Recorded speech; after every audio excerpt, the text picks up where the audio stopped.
intermittent fasting has become increasingly popular in recent years. Now, a number of studies have found that it may not be as beneficial for women as it is for men. For this reason, women may need to follow a more modified approach, and in this video, we're going to look at what that actually entails. Now, just as a refresher, intermittent fasting refers to an eating pattern that cycles between periods of fasting and eating. The most common methods include fasting on alternate days, daily 16-hour fasts, or fasting for 24 hours, 2 days a week. Now, for the purpose of this video, I'll just use the term intermittent fasting to describe all regimens. Now, unlike most diets, intermittent fasting does not involve tracking calories or macronutrients. In fact, there are no requirements about what foods to eat or avoid, making it more of a lifestyle than a diet. Many people like to use intermittent fasting to lose weight, as it's a simple and convenient way to eat less and lose body fat. Additionally, you don't need to plan or prepare or cook as many meals, so it's easier in that sense as well. Intermittent fasting may affect men and women differently. So as I said at the start, there's some evidence that intermittent fasting is not as beneficial for women as it is for men, or at least not as consistently beneficial. One study showed that blood sugar control actually worsened in women after 3 weeks of intermittent fasting, which was not the case in men.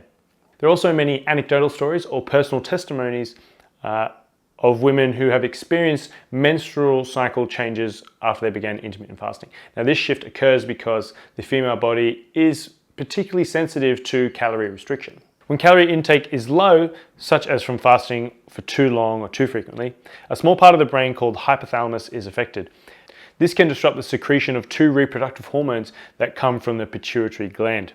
Now, when these hormones cannot communicate with the ovaries, you run the risk of irregular periods, infertility, poor bone health, and other health effects. Although there are no comparable human studies, tests in rats have shown that 3 to 6 months of alternate day fasting caused a reduction in ovary size and irregular reproductive cycles in female rats. For these reasons, women who want to get into fasting need to take a modified approach, which includes shorter fasting periods and fewer fasting days. Best types of intermittent fasting for women.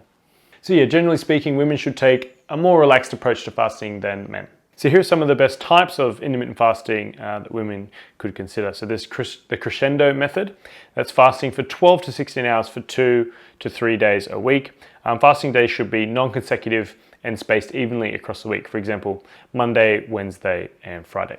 And there's the 5-2 diet, also called the fast diet. So that's where you restrict calories to 25% of your usual intake, about 500 calories, for 2 days a week and eat normally the other 5 days. Allow 1 day between fasting days. And the 16-8 method, also called the lean gains method. So fasting for 16 hours a day and eating all calories within an 8-hour window. Women are advised to start with 14-hour fasts, and eventually they could build up to 16 hours. Whichever you choose, of course, it's important that you're eating healthy during the non-fasting periods. If you start eating high-calorie junk food, then you're not going to experience the same weight loss benefits or health effects as someone who's eating well during their non-fasting periods. Safety and side effects.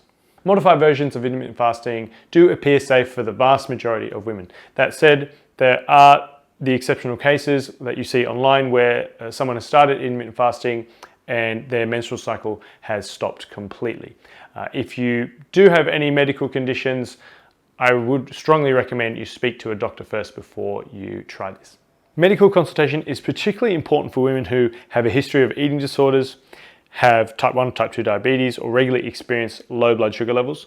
They're underweight, malnourished, or have nutritional deficiencies, are pregnant, breastfeeding, or trying to conceive, or have fertility problems or a history of amenorrhea, which is missed periods. At the end of the day, intermittent fasting has a really good safety profile, and it's something you can consider. That said, if you have any problems such as a loss of your menstrual cycle, then you should stop immediately. Thanks for watching. Make sure to give this video a thumbs up if you found it informative.